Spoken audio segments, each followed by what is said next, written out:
Hi guys, good morning. आज मैं आपको बताने जा रहा हूँ फिजिक्स का न्यू चैप्टर विद्युत धारा का ऊष्मीय प्रभाव तथा विद्युत शक्ति के बारे में। ठीक है, मैं आपको बताना चाहता हूँ कि विद्युत धारा का ऊष्मीय प्रभाव से आप क्या समझते हैं। सबसे पहले हम जानेंगे कि विद्युत धारा का ऊष्मीय प्रभाव होता क्या है।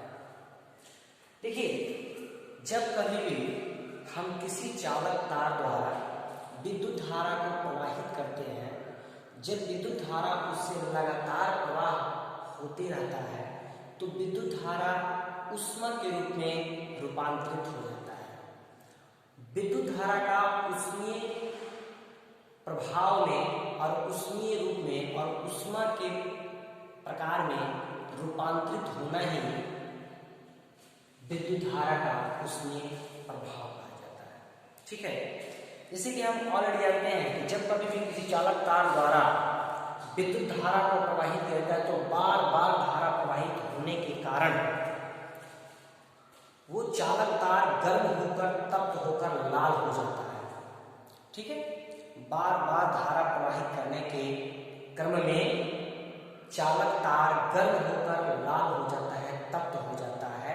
वो विद्युत धारा ऊष्मा का रूप देने लगता है, वो विद्युत धारा गर्म हो जाता है, तप्त हो जाता है, लाल हो जाता है, प्रकाश उत्सर्जित करने लगता है। उस क्रम में हम उसे ऊष्मा का रूप मानते हैं और उस क्रम में विद्युत धारा जब बार बार किसी चालक तार द्वारा प्रवाहित होकर के वो गर्म हो जाता है तो विद्युत धारा का ऊष्मीय रूप में रूपांतरित होना ही विद्युत धारा का ऊष्मीय प्रभाव कहा जाता है। ठीक है, विद्युत धारा का ऊष्मीय प्रभाव को हम तब समझ सकते हैं जब किसी भी चालक तार द्वारा लगातार विद्युत धारा प्रवाहित करते हैं और वो चालक तार लगातार धारा प्रवाह के क्रम में गर्म हो जाता है, तप्त हो जाता है, लाल हो जाता है, तब हम उसे मानते हैं कि हाँ जी, विद्युत धारा में भी उसमें प्रभाव है। यानी कि विद्युत धारा के बार बार प्रवाहित होने के कारण विद्युत चालक या चालक तार गर्म हो जाता है, वो ऊष्मा देने लगता है, वो हीट अफेक्ट करने लगता है, वो हीट देने लगता है, वो ऊष्मा उत्सर्जित करने लगता है। उसके इर्द गिर्द किसी भी वस्तु को रखने पर वो आवेशित हो जाता है, वो भी गर्म हो जाता है। या किसी अन्य सजीव वस्तुओं को वो क्या करता है, सजीव या निर्जीव वस्तुओं को क्या करता है, गर्म कर देता है, जला देता है, या उसका इफेक्ट उसको देखने को मिलता है। तब हम ये कह सकते हैं कि हाँ, विद्युत धारा में भी उसमें प्रभाव होता है, क्योंकि जिस रास्ते से विद्युत धारा लगातार प्रवाह होते रहता है वह रास्ता, वो चालक तार, वो विद्युत परिपथ गर्म हो जाता है, ऊष्मा देने लगता है। तब उसके क्रम में हम क्या बोलते हैं कि हाँ जी, विद्युत धारा का भी उसमें प्रभाव होता है। तो हम विद्युत धारा का उसमें प्रभाव समझ गए। अगर नहीं समझ में आया तो फिर मैं एक बार आपको बता देना चाहता हूँ कि विद्युत धारा का उसमें प्रभाव से हम यही समझते हैं कि जब कभी भी हम किसी चालक तार द्वारा या किसी विद्युत परिपथ द्वारा विद्युत धारा को लगातार प्रवाह करते रहते हैं, उस लगातार प्रवाह के क्रम में जब विद्युत धारा ऊष्मा का रूप में लेता है, वो हीट हो जाता है, तप्त हो जाता है चालक तार, तब उसे हम जब विद्युत धारा ऊष्मा के रूप में रूपांतरित हो जाता है तब उसे हम विद्युत धारा का ऊष्मीय प्रभाव कहते हैं। यानी कि विद्युत धारा के ऊष्मीय प्रभाव से नहीं समझते हैं कि जब कभी भी किसी चालक तार द्वारा विद्युत धारा लगातार प्रवाहित हो और विद्युत धारा जब ऊष्मा के रूप में रूपांतरित हो जाता है तब उसे हम विद्युत धारा का ऊष्मीय प्रभाव कहते हैं।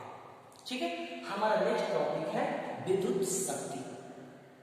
विद्युत शक्ति के बारे में हम क्या समझते हैं। देखिए, किसी विद्युत परिपथ में विद्युत ऊर्जा के व्यय की दर को उस परिपथ की विद्युत शक्ति कहते हैं। यानी कि किसी विद्युत परिपथ द्वारा किसी समय में कितना कितना विद्युत ऊर्जा का व्यय हुआ है, यानी किसी चालक तार द्वारा किसी समय में कितना विद्युत ऊर्जा का खपत हुआ है, कितना व्यय हुआ है, उस समय में विद्युत ऊर्जा के खपत के दर को ही विद्युत शक्ति कहते हैं। जब सिंपल है क्या? सिंपल है कि विद्युत शक्ति के बारे में मैं बता देता हूं कि सिंपल भाषा में जाने तो विद्युत शक्ति क्या है? किसी चालक तार द्वारा या किसी विद्युत परिपथ द्वारा किसी खास समय में या किसी यूनिट समय में या किसी इकाई समय में कितना विद्युत ऊर्जा का व्यय हुआ है, कितना विद्युत ऊर्जा खपत हुआ है, कितना विद्युत ऊर्जा का क्षय हुआ है, नाश हुआ है, उस विद्युत ऊर्जा के खपत के दर को विद्युत शक्ति कहते हैं, यानी कि उस परिपथ का विद्युत शक्ति कहते हैं, जिस परिपथ द्वारा किसी खास समय में किस विद्युत ऊर्जा का खपत हो। एकदम सिंपल है, आप समझ सकते हैं कि विद्युत शक्ति किसे कहते हैं। हमारा नेक्स्ट टॉपिक था विद्युत शक्ति, इलेक्ट्रिक पावर। हम लोगों ने already heating effect of electric current देख लिया कि विद्युत धारा का उसमें प्रभाव क्या होता है। हम नेक्स्ट देख रहे हैं विद्युत शक्ति। कोई भी पूछता है कि विद्युत शक्ति क्या है तो आसान तरीकों में या अपनी भाषाओं में आराम से बता सकते हैं कि किसी परिपथ या किसी चालक तार द्वारा या किसी विद्युत परिपथ में किसी खास समय में या किसी यूनिट समय में या किसी इकाई समय में व्यय हुए विद्युत ऊर्जा की दर या खपत हुए या कितना खर्च होता है, या सिंपल भाषा में समझे तो किसी परिपथ द्वारा किसी खास समय या किसी इकाई समय में विद्युत ऊर्जा कितना खर्च होता है, उस विद्युत ऊर्जा के खर्च की दर को विद्युत शक्ति कहते हैं, या उस परिपथ की विद्युत शक्ति कहते हैं। तो सिंपल भाषा में समझ सकते हैं कि विद्युत शक्ति एक ऐसा शक्ति है जो हमें ये बताता है कि किसी परिपथ द्वारा किसी खास समय में कितना ऊर्जा का ह्रास हुआ है, कितना ऊर्जा का खपत हुआ है, कितना ऊर्जा व्यय हुआ है। तो मैं सिंपल भाषाओं में लिख भी दिया हूं कि किसी विद्युत परिपथ में विद्युत ऊर्जा के व्यय की दर को उस परिपथ की विद्युत शक्ति कहते हैं। आराम से लिख सकते हैं। विद्युत शक्ति को हम P से सूचित करते हैं, विद्युत शक्ति को P से डिनोट करते हैं। We can denote electric power as P. Okay? Here विद्युत शक्ति P is equal to विद्युत ऊर्जा by समय, यानी कि हम इसका फॉर्मूला बता दिए हैं, सूत्र बता दिए हैं कि विद्युत शक्ति बराबर होता है, यहाँ पे विद्युत शक्ति P बराबर होता है विद्युत ऊर्जा बटा समय। ठीक है, यहाँ हम विद्युत शक्ति को P से सूचित करते हैं, यहाँ पे P बराबर W बटा T क्यों लिखे हम? विद्युत ऊर्जा, यहाँ विद्युत ऊर्जा का कुल मान को हम W यहाँ पे माने हैं और समय को T। ठीक है, अब यहाँ पे W बटा T दिए हैं, तो चूंकि हम W का फॉर्मूला जानते हैं कि W बराबर होता है I²RT। प्रीवियस क्लास में हम ऑलरेडी पढ़ चुके हैं कि W का मान हम कैसे वर्क डन निकालते हैं, यहाँ हम वर्क कैसे कार्य कैसे निकालते हैं। तो W बराबर I²RT बटा T।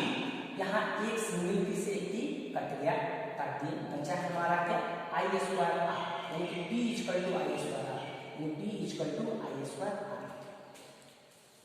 अब हम क्या करेंगे, ओम के नियम से, चूंकि हम जानते हैं कि ओम का नियम क्या बतलाता है, ओम का नियम V बराबर I होता है, V इक्वल टू I होता है। इससे हम R निकालेंगे, R इक्वल टू V बटा I होता है, या हमें अगर I चाहिए होता है तो I भी निकाल लेंगे। ठीक है, अब मैं क्या करूंगा कि यहाँ पे इस वैल्यू को लेकर इसमें पुट करेंगे। देखिए P इक्वल टू I²R है, यहाँ पे P इक्वल टू I²R चूंकि हमको प्राप्त है, यहाँ पे मिला हुआ है, यहाँ पे लिख लीजिए, यहाँ पे मिला हुआ, हम क्या करेंगे P इक्वल टू I²R लिखेंगे।